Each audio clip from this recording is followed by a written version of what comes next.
پارہ نمبر 2 اور رکو نمبر 7 شروع ہو رہا ہے۔ اعوذ باللہ من الشیطان الرجیم، بسم اللہ الرحمن الرحیم۔ یسألونک عن الأہلہ قل ہی مواقیت للناس والحج ولیس البر بأن تأتوا البیوت من ظہورها ولكن البر من اتقى وأتوا البيوت من أبوابها واتقوا الله لعلكم تفلحون۔ يسألونك عن الأهلة، سوال کرتے ہیں وہ آپ سے چاند کے بارے میں۔ قل، آپ فرما دیجئے، ہی مواقیت للناس، وہ وعدہ مقرر کرنا ہے لوگوں کے لیے، والحج، اور حج کے لیے، ولیس البر، نہیں ہے نیکی، بأن تأتوا البیوت، بئی طور کہ تم آؤ اپنے گھروں میں ان کی پشت کی جانب سے، ولکن البر من اتقى، لیکن نیکی تو اس شخص کی ہے جس نے تقوی اختیار کیا۔ وأتوا البیوت، آؤ تم گھروں کے اندر، من ابوابها، دروازوں سے، واتقوا اللہ، ڈرو تم اللہ تعالیٰ سے، لعلکم تفلحون، شاید کہ تم کامیاب ہو جاؤ۔ صحابہ کرام رضوان اللہ تعالی علیہم اجمعین نے آپ صلی اللہ تعالی علیہ وسلم سے چاند کے متعلق سوال کیا۔ آپ صلی اللہ تعالی علیہ وسلم کے صحابہ کرام کی عادت مبارکہ تھی، نماز فجر کے بعد میرے پیغمبر صحابہ کرام رضوان اللہ تعالی علیہم اجمعین کی طرف منہ کر کے بیٹھ جاتے تھے۔ صحابہ جب نماز سے فارغ ہو جاتے، ہر ایک صحابی جس کو جو مسئلہ ہوتا وہ آپ صلی اللہ تعالی علیہ وسلم سے سوال کرتا۔ یعنی آپ یوں سمجھ سکتے ہیں کہ نبی کریم صلی اللہ علیہ وسلم کے زمانے میں فجر کی نماز کے بعد سوال و جواب کی نشست ہوتی تھی، صحابہ سوال کرتے تھے، آپ صلی اللہ تعالی علیہ وسلم ان کا جواب دیتے تھے۔ یہ اس وقت کا درس قرآن تھا۔ تو عصر کی نماز کے بعد بھی ایک ایسی صورت ہوتی تھی، آپ صلی اللہ علیہ وسلم عصر کے بعد بھی منہ کر کے نمازیوں کی طرف بیٹھ جاتے تھے اور نمازی سوال کرتے تھے، پھر سوال کے بعد جس نے جو پوچھنا ہوتا تھا وہ پوچھتا تھا، اس کے بعد باقاعدہ تعلیم و تعلم کا حلقہ لگتا تھا، عصر سے لے کے عشاء تک پھر مسجد آباد رہتی تھی۔ تو صحابہ کرام کے جتنے بھی سوالات ہیں قرآن پاک کے اندر ان کو یسألونک کے الفاظ سے ذکر کیا ہے۔ ان میں سے پہلا مقام یہ آگے انشاءاللہ اس طرح کے کافی سارے مقام آئیں گے۔ چاند کی جو صورتحال ہے یہ آپ حضرات نے دیکھا ہے، یہ پہلی کا چاند بڑا باریک ہوتا ہے، پھر دوسری کا تھوڑا سا موٹا ہو جاتا ہے، تیسری کا موٹا ہوتا ہے، یہ موٹا ہوتے ہوتے 14ویں پہ مکمل ہو جاتا ہے، 14ویں کے بعد پھر یہ اسنا اترنا شروع ہوتا ہے۔ تو اس کا یہ چڑھاؤ اور پھر اتار، صحابہ کرام رضوان اللہ تعالی علیہم اجمعین اس کو دیکھتے تھے کہ یہ بڑھتا ہے پھر کم ہوتا ہے، باقی اس کا اور کوئی فائدہ تو نظر نہیں آتا۔ آدھے 14 راتیں وہ روشن ہوتی ہیں، اگلی 14 راتیں پھر وہ اندھیری ہونا شروع ہو جاتی ہیں۔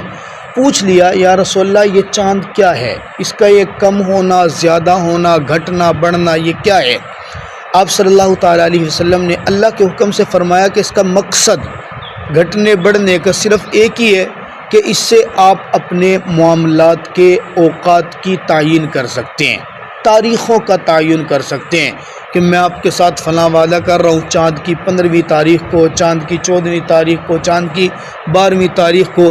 دنیاوی اعتبار سے اس کا یہ فائدہ ہے کہ آپ اس سے تاریخوں کا تعین کر سکتے ہیں، اپنے معاملات کا تعین کر سکتے ہیں۔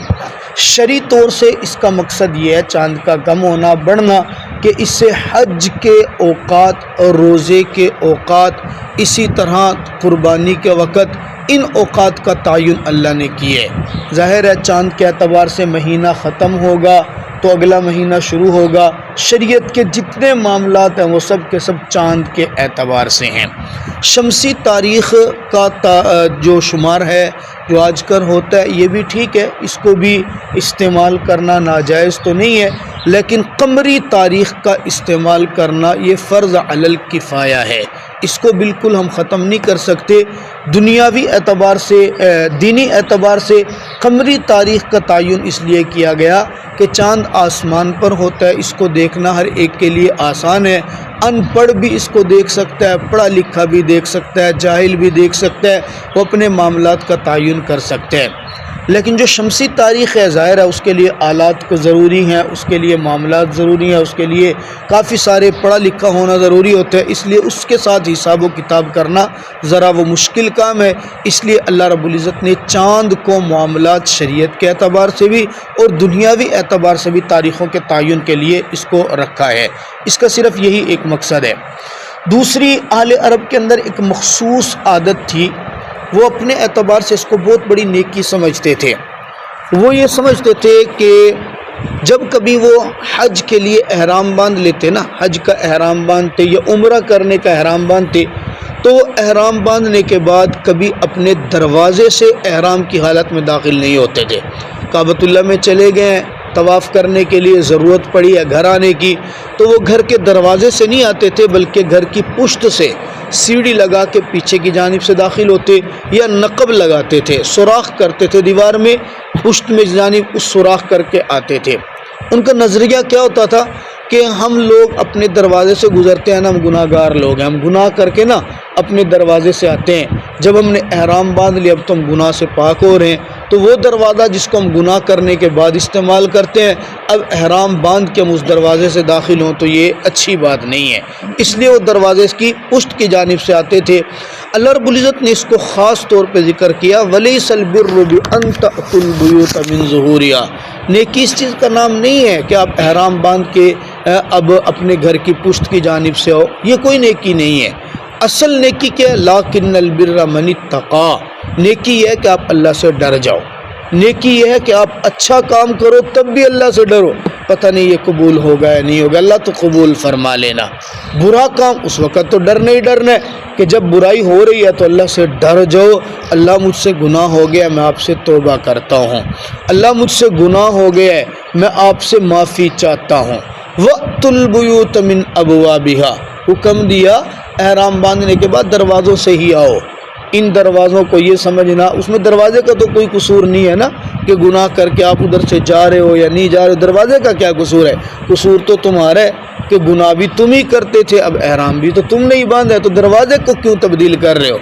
پشت کی جانب سے آنا کوئی نیکی نہیں ہے۔ بس حکم یہ وَاتَّقُوا اللَّهَ، اللہ سے ڈرتے رہو، حرام کماتے وقت اللہ سے ڈرو، سود لیتے وقت اللہ سے ڈرو، رشوتیں کھاتے وقت اللہ سے ڈرو، غیبتیں کرتے وقت اللہ سے ڈرو، زنا اور گناہ کرتے وقت اللہ سے ڈرو۔ جب یہ ڈر پیدا ہو جائے گا نا، لعلکم تفلحون، شاید کہ تم فلاح پا جاؤ، شاید کہ تم کیا ہو، کامیاب ہو جاؤ۔ ڈرنے کے ساتھ فلاح کا تعلق قرآن پاک کی دوسری آیت میں آتا ہے نا، وَلِمَنْ خَافَ مَقَامَ رَبِّهِ جَنَّتَانِ۔ جو بندہ اللہ کے سامنے کھڑے ہونے سے ڈر گیا نا، جو بندہ اللہ کے سامنے کھڑے ہونے سے ڈر گیا، میرا رب اس کو 2 جنتیں عطا فرمائے گا، جنتان۔ ایک پہلی جنت کیا ہوگی؟ جب گناہ سے بچ جائے گا تو میرا رب اس کے لیے دنیا کو جنت بنا دے گا۔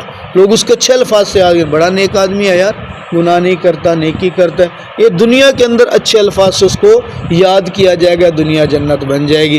اور کل بروز محشر آنکھ بند ہونے کے بعد میرا رب اس کو ایسی جنت عطا فرمائے گا، لا عین رأت ولا اذن سمعت، کسی آنکھ نے وہ